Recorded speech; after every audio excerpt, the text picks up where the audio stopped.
మహాదేవుడు ఒక్క మాట చేత భూమి ఆకాశాలను సృజించినటువంటి ఆ మహాదేవుడైన ఇమ్మానుయేలు యేసు ప్రభు సర్వ సృష్టికర్త జన్మదిన శుభవార్త. దూత వారితో చెప్పెను, భయపడుకుడి, ఇదిగో సమస్త ప్రజలకు మహానందమును కలిగించు సువార్తను మీకు ప్రకటించుచున్నాను.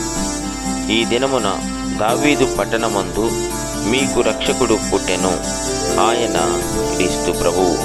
మీరు ఆయనను కనుగొనుటకు ఇది మీకు గుర్తు.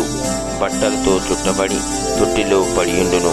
యేసుక్రీస్తు లోకానికి వెలుగు, రక్షకుడు.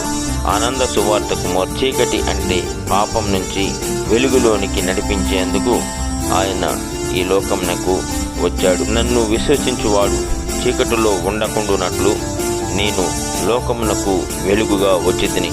యోహాను సువార్త 12:46. యేసు మరలా వారితో చెప్పెను, నేనే లోకమునకు వెలుగునై ఉన్నాను. నన్ను అనుసరించువాడు చీకటిలో నడవడు, జీవమునకు వెలుగును పొందును. యోహాను సువార్త 8:12. అదేవిధంగా వెలుగు లోకమునకు వచ్చును గాని వారి క్రియలు చెడ్డమైనందున మనుషులు వెలుగు కంటే చీకటినే ఎక్కువగా ప్రేమించిరి. ఇదే తీర్పు. యోహాను 3:19.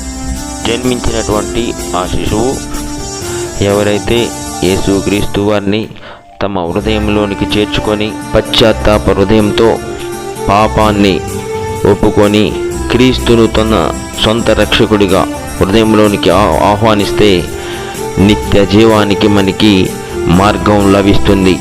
చీకటి నుంచి దేవుడు మనని వెలుగులోనికి నడిపించడం కోసం మానవధారిగా శరీరాన్ని ధరించి ఈ లోకానికి వచ్చాడు.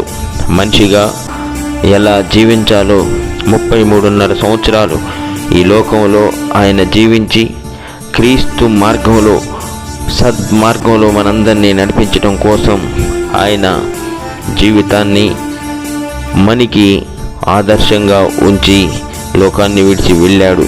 ఇదే గొప్ప శుభవార్త.